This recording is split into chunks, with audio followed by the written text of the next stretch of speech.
기도갈 당시에 요한 서신을 받아봤던 소아시아 교회의 상황들은 제가 몇 번이나 말씀을 드렸습니다. 그렇죠? 지지난주까지 요한 1서 말씀을 마무리하고 오늘 요한 2서를 들어가게 되었는데요. 요한인 서신을 받아봤던 교회들의 상황은 좋지 않았습니다. 거짓 교사들이 전한 이단 사상으로 교회가 내부적으로 흔들렸고 로마 제국의 박해가 점점 심해져서 교회는 외부적으로도 어려움을 당했어요. 하지만 요한은 이렇게 내외부적으로 고난당하고 있는 교회들이 다른 것이 아니라 예수의 십자가의 복음을 끝까지 붙잡고 참된 신앙으로 이 위기와 어려움을 잘 이겨내기를 원했습니다. 그래서 거짓 복음이 아니라 참 믿음을 지키며 하루하루 살아가는 성도들 향해서 먼저는 빛 가운데 거하는 자라고 불렀고, 또한 그들을 사랑 가운데 거하는 자라고 불렀고, 마지막으로 확신 가운데 거하는 자라고 불렀습니다. 여기까지가 요한 1서의 내용이었어요. 바로 이것이 요한이 요한 1서를 통해 우리에게 소개하고 말씀하시는 성도의 정체성인데요. 이렇게 요한 1서를 마친 이후에 요한은 곧바로 요한 2서에서 또 다른 성도의 모습, 정체성을 말씀하는데, 그것이 바로 무엇이냐면 오늘 설교 말씀의 제목인 진리 가운데 거하는 자입니다. 결국 요한은 요한 1서를 통해서 우리의 새 정체성 말씀드렸죠. 빛 가운데, 사랑 가운데, 확신 가운데 거하는 자가 성도라면 요한 2서에서는 성도는 곧 진리 가운데 거하는 자로에게 말씀하고 있습니다. 그래서 오늘은 이 말씀을 중심으로 해서 함께 은혜를 나누고자 합니다. 학자들이 말하길 첫 번째 서신인 요한 1서를 보낸 이후에 얼마 되지 않아서 요한은 다시 요한 2서를 곧바로 교회들 가운데 보냈다라고 이야기합니다. 요한 2서는 당시에 이제 종이로 사용되었던 파피루스죠. 갈대종이죠. 그 한 장 크기가 약 가로 20, 세로 25cm 되는 요만한 크기. 우리가 사용하는 A4 용지 한 절반 정도 되는 그 작은 한 장에 이 요한 2서를 다 기록했습니다. 사실 요한 2서가 요한 1서에 비하면 많은 분량은 아니었죠. 그런데 요한 2서에는 요한이 5장에 걸쳐서 구구절절하게 간절하게 말씀을 전했던 그 내용을 압축하고 핵심적인 내용을 이 한 장에 다 담아서 다시 보냈습니다. 그러다 보니 요한 2서에서는 보게 되면 1서에서 이미 요한이 교회 가운데 전달했던 강조했던 말씀들이 다시 반복되는 모습들을 보게 됩니다.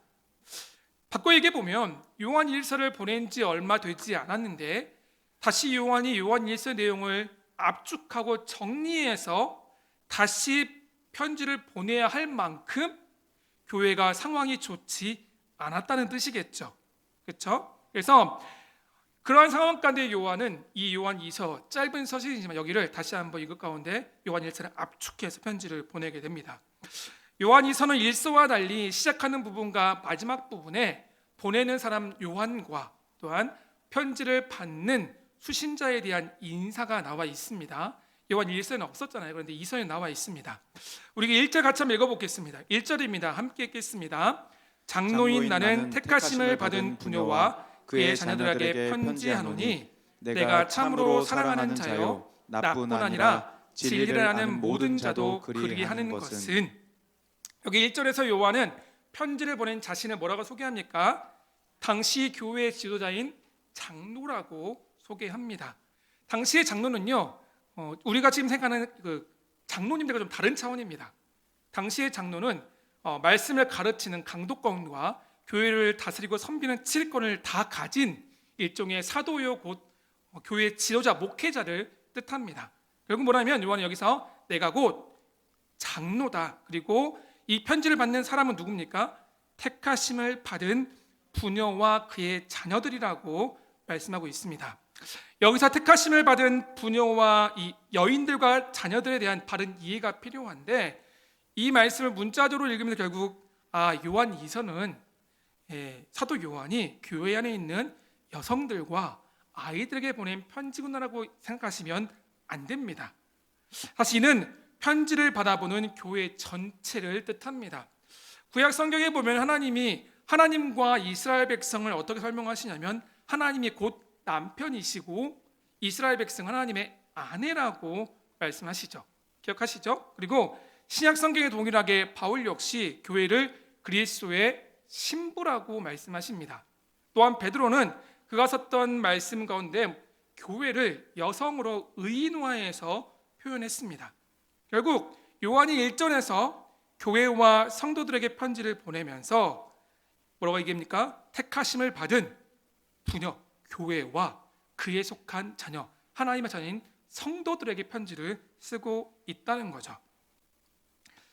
이렇게 요한은 1절에서 교회와 성도들에게 편지를 보내고 있고 그 가운데 뭐라고 표현합니까? 너희는 어떠한 존재이냐면 내가 참으로 사랑하는 자들이다 라고 표현합니다. 그게 뭐냐면 교회를 향한 요한의 그 마음이 담겨져 있죠. 다시 말해서 이 편지를 받아 모든 교회와 성도들을 내가 너무나 사랑하고 있고 그 다음이 뭐라고 하냐면 진리를 아는 모든 자 역시 그러하다라고 말씀합니다. 나뿐만 아니라 진리를 아는 모든 자들이 너희 교회를 사랑한다라고 말씀하고 있어요. 결국 요한은 1절의 말씀을 통해서 요한이 편지를 보내고 요한 2서의 수신자가 누구냐면 바로 교회와 성도들이라고 말씀하고 있습니다. 제가 지난 요한 1서의 설교를 통해서 계속해서 요한이 강조하는 것이 있다면 바로 아는 것이라고 말씀을 드렸습니다. 그래서 요한은 요한 1서에서 영생이 우리에게 있다는 것을 알았고 우리가 빛 가운데 거한다는 사실을 우리가 이미 알았고 하나님의 사랑이 우리 가운데 있다는 사실을 알았고 또 우리가 기도할 때 하나님이 들으시고 응답하시는 우리를 안다라고 말씀했습니다. 요한은 계속해서 1서에서 아는 것을 강조했어요. 그런데 요한 2서에서도 동일하게 아는 것을 강조합니다. 요한이 이렇게 서신을 통해서 계속해서 아는 것을 강조할 수밖에 없는 이유는 무엇이냐면 당시 교회 안에 침투해서 교회를 어지럽혔던 가장 문제가 됐던 거짓 교사인 영지주의자들 때문이었습니다. 영지주의를 주장했던 핵심 중에 하나는 무엇이냐면 바로 이 아는 것이었어요. 영지주의자들은 복음으로만은 구원받을 수가 없다는 거죠. 믿음으로만은 안 된다는 겁니다. 우리가 구원을 받기 위해서는 그들 뭐라고 고백하냐면 주장하냐면 비밀스러운 영적 지식을 깨달아 알 때 구원을 얻을 수 있다라고 주장을 합니다. 결국 이런 주장을 거짓 교사들이 교회 안에서 계속해서 주장하는 거죠. 그러면서 성도들을 미혹할 때 그러다 보니 요한은 역시 아는 것, 거짓 교사들은 그들을 미혹하면서 거짓 복음으로 미혹하지만 참 진리가 아니라 거짓 진리를 깨달아야 한다고 이야기하지만 너희는 이미 택하심을 받았고 하나님의 사랑 가운데 거하면서 너희는 이미 진리를 아는 자가 되었다라고 말씀하고 있다는 거죠. 그래서 요한 1서에서도 보게 되면 2장 21절에서 요한은 뭐라고 말씀하냐면 내가 너희에게 쓰는 것은 너희가 진리를 알지 못하기 때문이 아니다라고 말씀합니다. 바꿔서 무엇입니까? 내가 너희에게 이 편지를 쓰는 것은 너희가 이미 확실히 진리를 알기 때문에 너희가 이미 진리 가운데 머물러 있고 진리를 알기 때문에 이 편지를 쓴다라고 말씀하고 있습니다. 요한이 서신에서 말씀하고 있는 진리란 헬라어 단어는 알레세이아라는 단어인데요. 이 의미는 어떤 의미냐면 진실된 것, 변치 않는 것이 곧 알레세이아입니다. 변치 않는 것, 진실된 거라는 거죠. 그런데 이 요한 1서뿐만 아니라 서신뿐만 아니라 성경은 전체를 통틀어 우리에게 이 진리를 말씀하죠. 그래서 성경 전체를 보게 되면 진리를 이렇게 우리가 뮤추어 해석할 수 있습니다. 함께 읽도록 하겠습니다. 안전하고 견고하고 진실하고 변치 않는 확고부동한 것, 이것이 곧 진리라는 거죠. 이 진리에 대해서 성경은 진리가 곧 이것이라고 말씀하면서 성경 창세기부터 계시록까지 계속 그 진리에 대해서 소개하고 있습니다. 자, 몇 구절 읽어드릴게요. 먼저 시편 119편 이렇게 말씀합니다. 여호와여 주께서 가까이 계시오니 주의 모든 계명들은 무엇이다? 진리라고 말씀하고 있죠. 시편에서는 하나님의 계명 말씀이 곧 진리라고 말씀하고 있어요. 요한복음 17장 11절 이렇게 말씀합니다. 그들을 진리로 거룩하게 하옵소서. 아버지의 말씀은 진리니이다. 하나님의 말씀이 곧 진리고 그 진리가 우리를 거룩하게 한다라는 거죠. 요한복음 16장입니다. 이렇게 말씀합니다. 진리의 성령이 오시면 그가 너희를 모든 진리 가운데로 인도하신다. 곧 성령이 진리시고 이 성령이 우리를 진리로 인도하신대요. 요한복음 14장 6절 같이 한번 읽어보겠습니다. 시작.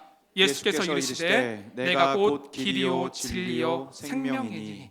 결국 성경은 이 말씀이 예수님은 곧 예수님 자신이 진리라고 말씀하고 있어요. 성경에서 말씀하는 진리를 우리가 다 찾아볼 수 없을 만큼 너무나 많이 있습니다. 그런데 성경에서 말씀하고 이러한 모든 진리의 모습을 정리해보면 진리가 무엇입니까? 진리는 곧 하나님의 말씀이 곧 진리입니다. 또한 신적 실제로서 궁극적인 진리는 하나님 자체가 진리이십니다. 또 십자가에서 우리를 위해 죽으시고 부활하신 예수 그리스도, 그분이 진리시죠.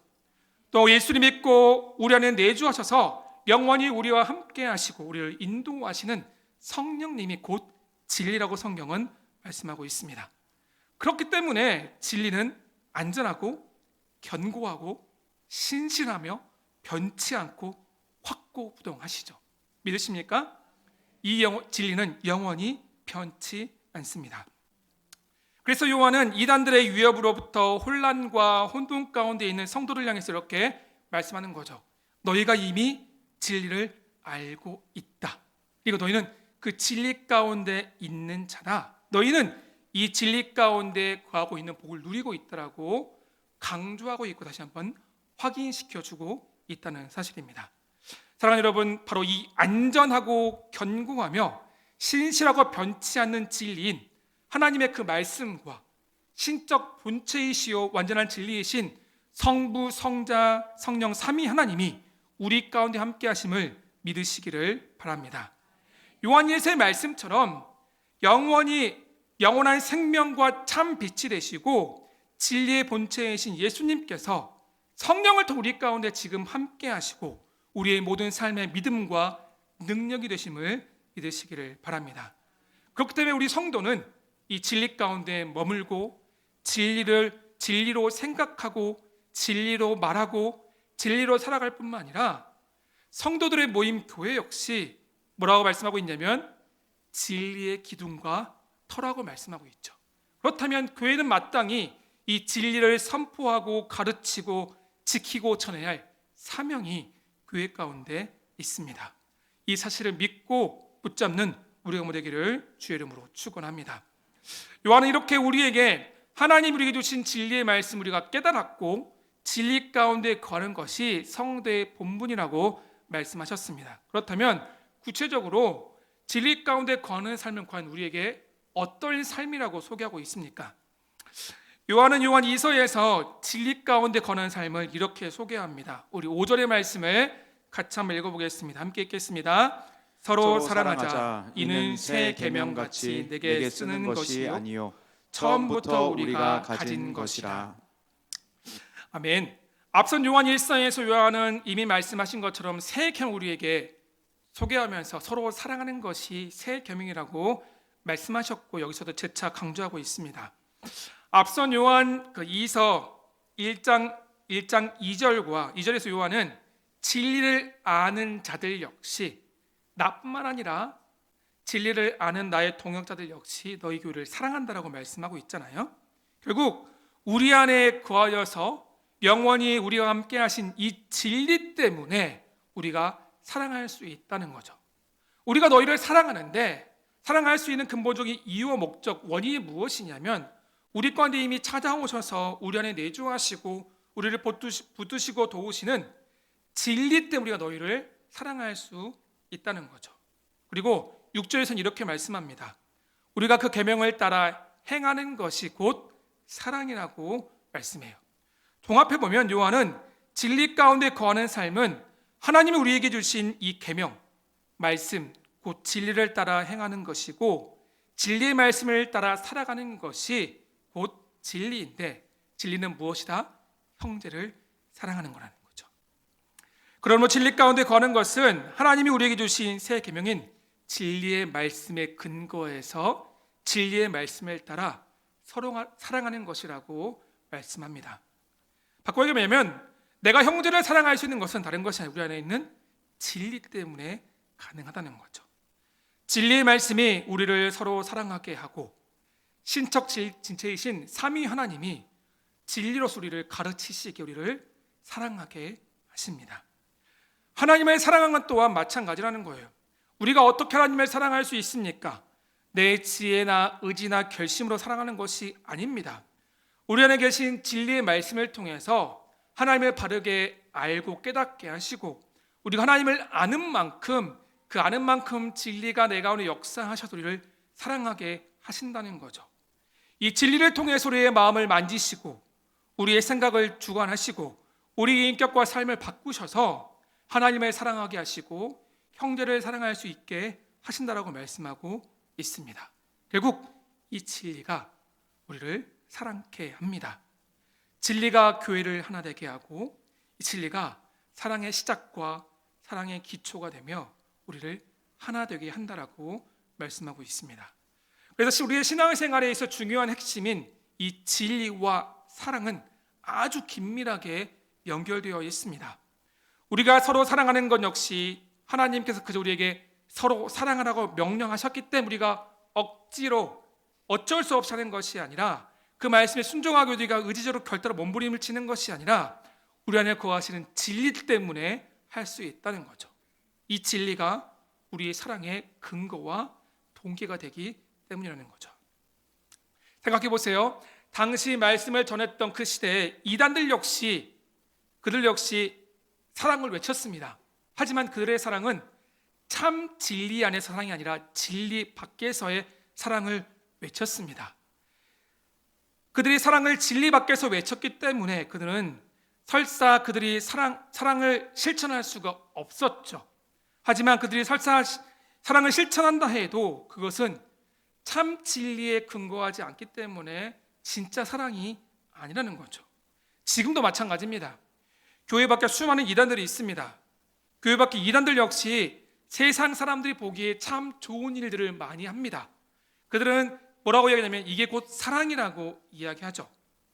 사람들이 생각할 때 좋은 일, 칭찬받는 일을 통해서 우리는 역시 사랑을 실천한다, 사랑을 나눈다라고 이야기합니다. 하지만 그들의 그 사랑 실천은 진리 안에 사는 것이 아니라 진리 밖에서 하는 그저 선행일 뿐이십니다.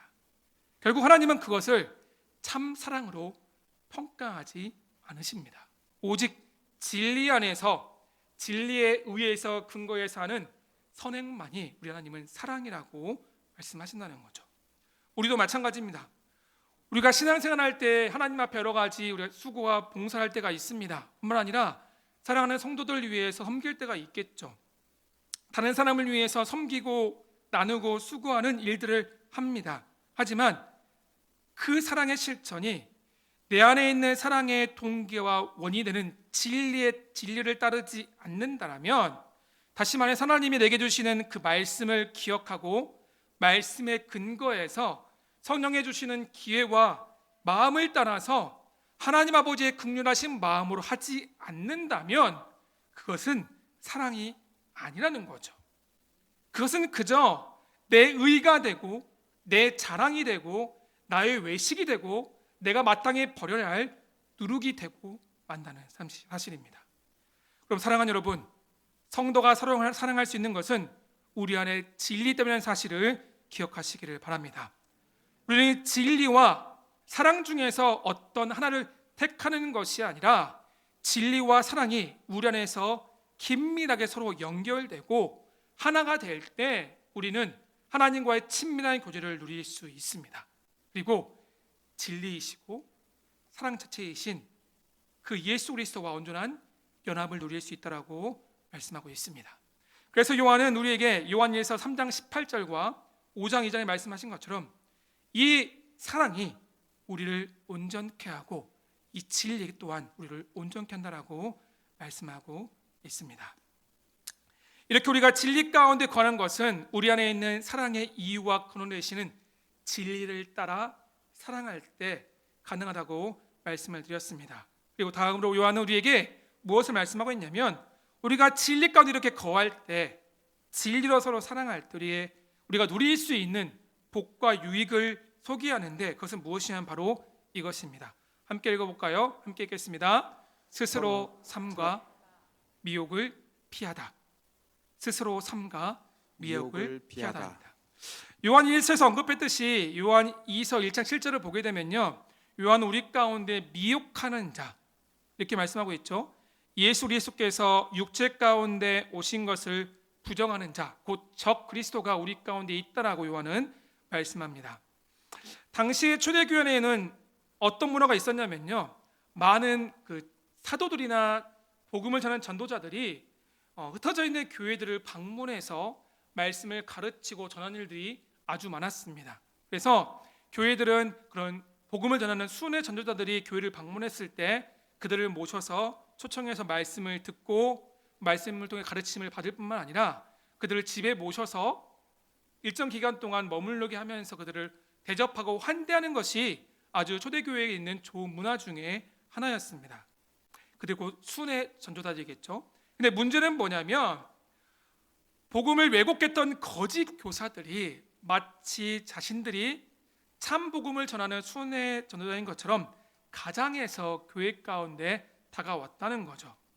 그렇게 교회를 방문해서 그들은 거짓 복음을 전해서 성도들을 미혹했고, 미혹을 당한 성도들은 결국 교회를 떠나가는 많은 일들이 비일비재해졌습니다. 그래서 요한은 8절 우리에게 이렇게 말씀합니다. 같이 한번 읽어보겠습니다. 너희는 스스로 삼가 너희가 일한 것을 잃지 말고 오직 온전한 상을 받으라. 그게 뭐냐면 스스로 너희가 스스로 돌아보고 과연 내가 여전히 진리에 근거한 형제 사랑의 말씀을 통해서 내가 진리 가운데 거하고 있는지를 스스로 돌아보고 점검하라고 말씀하고 있습니다. 점검해보고 정말 수많은 전도자들을 위해 주신 말씀을 내가 잘 붙잡고 있는지를 점검하라고 말씀합니다. 그리고 10절과 11절에게 바로 말씀합니다. 같이 한번 읽어보겠습니다.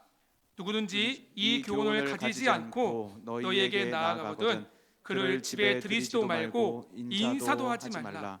그에게 인사하는 자는 그 악한 일에 참여하는 자임이라. 여기 보게 되면 이제 교훈이 뭐냐면 앞서 말씀드린 진리를 뜻합니다. 그러면 누구든지 진리를 가지지 않고 너희에게 나아가거든 그를 집에 들이지도 말고 인사도 하지 말래요.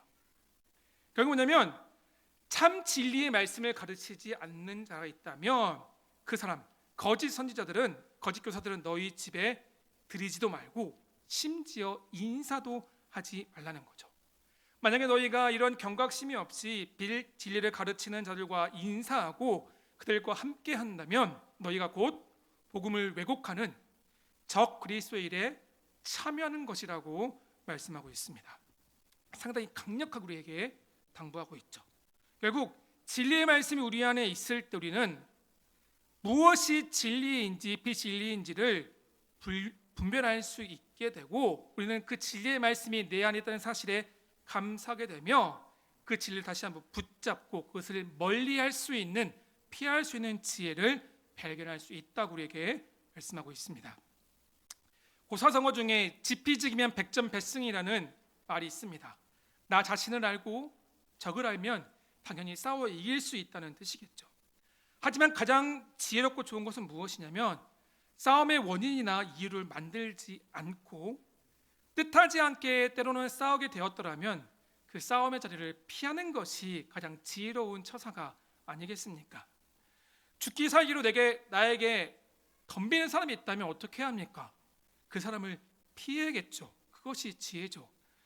내가 길을 걸어가고 있는데 자동차가 나에게 달려온다면 어떻게 해야 합니까? 그것을 피해야만이 사고를 면할 수 있습니다. 거짓 교사들도 마찬가지였다는 거죠. 거짓 교사들의 목적은 무엇이냐면 다른 것이 아니라 교회에 침투해서 어떻게 하면 이 거짓 복음으로 성도들을 미혹해서 결국 그들을 떨어뜨려낼까가 그들의 목적입니다. 그렇다면 그 거짓 복음으로 미혹하는 거짓 교사들과 무조건 싸워야 되는 것이 아니라 그들을 피하는 것이 지혜로운 방법이라는 거죠. 성경은 우리에게 미혹하는 거짓 선지자들과 싸워 이기라고 말씀하지 않습니다. 오늘 본문은 뭐라고 말씀합니까? 오히려 내가 진리 가운데 머물러 있는지를 스스로 먼저 확실히 돌아보고 점검하라고 말씀하고 있습니다. 그리고 그들과 접촉할 수 있는 기회를 만들지 말고 피하는 것이 지혜라고 말씀하고 있다는 거죠.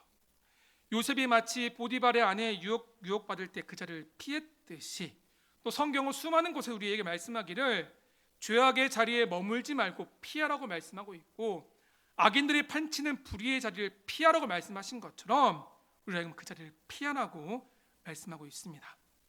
그렇다면 사랑하는 여러분, 우리는 항상 우리가 진리 가운데 거하고 있는지를 스스로 먼저 점검해야 합니다.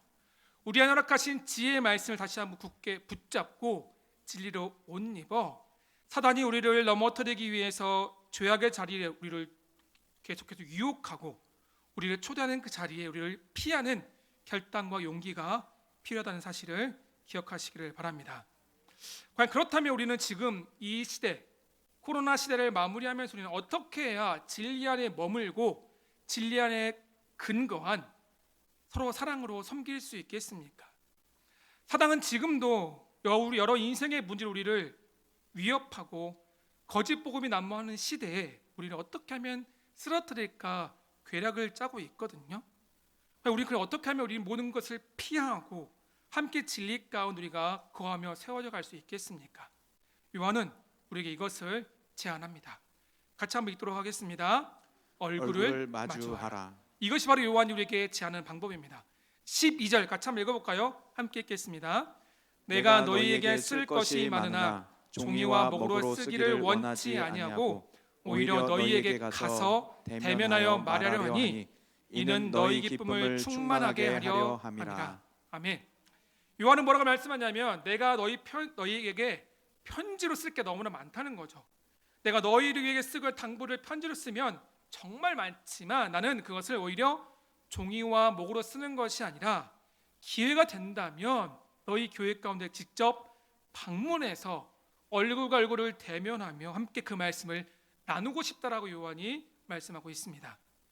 멀리 떨어져 있기 때문에 요한이 각 교회를 방문하는 것은 쉽지 않았습니다. 심지어 사실 요한이 이 말씀을 기록할 즈음에는 요한은 거의 참 나이도 많았고 그 로마의 박해로 도망다니는 신세였습니다. 심지어 아시다시피 요한계시를 기록할 때는 밤모섬에 유배를 당한 상황이었죠.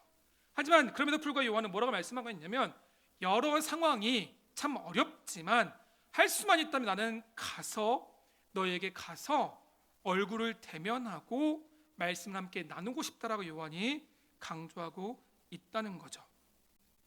어떻게 하나님 내게 말씀을 주셨고 너희 교회를 향해 어떠한 말씀을 주셨으며 하나님이 어떻게 복음으로 사람을 세워가시는지 어떤 은혜로 교회를 든든하게 세워가시는지 하나님 우리의 삶 가운데 어떻게 역사하시고 우리를 이끌어 가시는지 그 하나님이 어떠한 분인지를 내가 만나는 그 하나님을 너희의 삶의 현장에 그 문제를 어떻게 해결하실지를 직접 찾아가서 하나님의 은혜와 사랑을 풍성하게 함께 나누고 싶다라고 요한은 교회 가운데 밝히고 있습니다. 아마 이 말씀이 코로나 이후에 더 강한 성도로 더 강한 교회로 세워지기를 강력히 기도하는 우리 교회 가운데 주시는 약속의 말씀이 아닌가 생각해 봅니다. 분명 하나님은 우리 성남제일교회를 우리 각자를 코로나 이후에 더 강력한 성도로 강력한 교회로 세워가실 것을 믿습니다. 오늘도 확진자가 약 17만 명이 넘게 나왔다고 합니다. 하지만 전문가들은 이게 정점이 아니라고 합니다. 시간이 지날수록 많게는 하루에 30만 명이 넘는 확진자가 나올 것이라고 이야기합니다.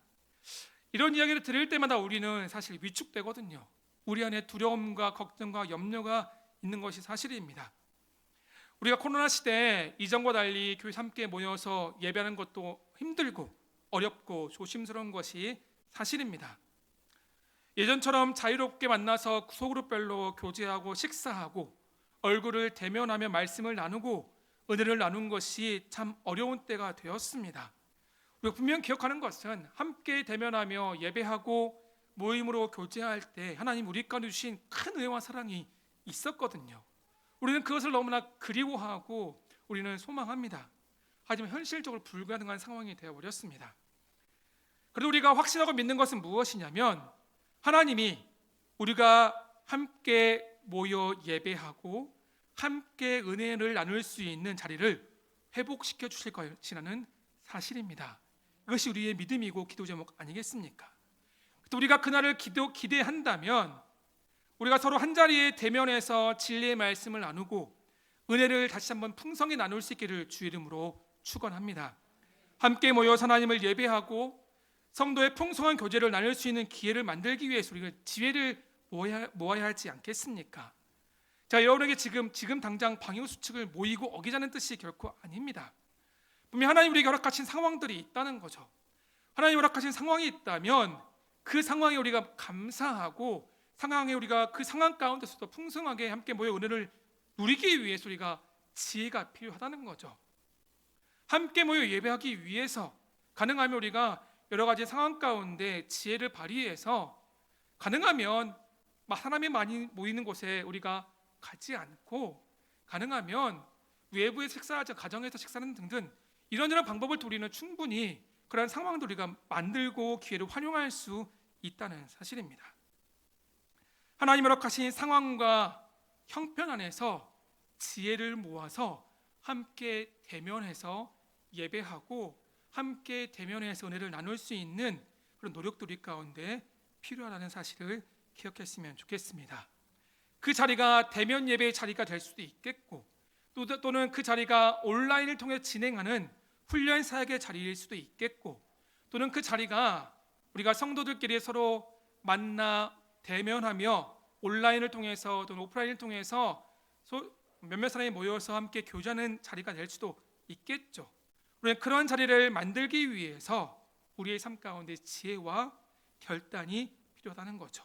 그것이 바로 하나님 우리에게 원하시는 바가 아니겠습니까? 그렇다면 그런 자리를 통해서 하나님 우리 각자 주시는 진리를 다시 한번 점검하고 우리는 확신하실 뿐만 아니라 믿음의 동역자들과 함께 나누고 전하는 우리 안에 있는 그 진리를 통해서 하나님의 풍성하심과 살아계심을 우리는 경험할 수 있음을 기억하시기를 바랍니다. 말씀을 정리해 볼게요. 요한은 우리를 이렇게 부르죠. 우리가 곧 진리 가운데 거는 자라고 말씀합니다. 안전하고 견고하며 신실하고 변치 않는 진리인 하나님의 그 말씀과 진리 자체이신 성부, 성자, 성령 삼위 하나님이 지금 우리 가운데 함께 하십니다. 하나님이 이 진리로 우리가 서로 사랑케 하시고 죄와 어둠이 가득한 세상 가운데서 죄와의 유혹을 이기고 우리로 하여금 그것들을 피할 수 있는 길을 우리에게 마련해 주십니다. 그렇다면 우리는 그때마다 과연 우리가 이 진리를 잘 붙잡고 있는지, 내가 정말 진리의 말씀 가운데 진리 가운데 거할 수 있는지를 스스로를 돌아보아야만 합니다. 그리고 진리를 위협하는 시험의 자리가 있다면, 미혹의 자리가 있다면 과감하게 그 자리를 피하는 결단과 용기가 필요합니다. 이 어려운 시기 우리가 함께 진리 가운데 머물기 위해서 얼굴을 마주하고 진리의 말씀을 함께 나누고 진리로 서로 사랑하기 위해서 우리는 모든 근심과 걱정을 다 떨쳐버리고 오직 진리 안에서 함께 예배하고 은혜를 삼하는 자리를 우리가 만들어갈 수 있기를 주의 이름으로 축원합니다. 그럴 때 하나님이 우리 가운데 오늘 요한 2서 3장 1서 3절의 말씀처럼 하나님의 은혜와 긍휼과 평강으로 우리를 붙드시고 진리 가운데 행하는 우리의 삶을 통해서 영광 받으실 것을 믿습니다. 이런 은혜와 복이 우리 삶 가운데 가득하기를 주의 이름으로 축원합니다. 이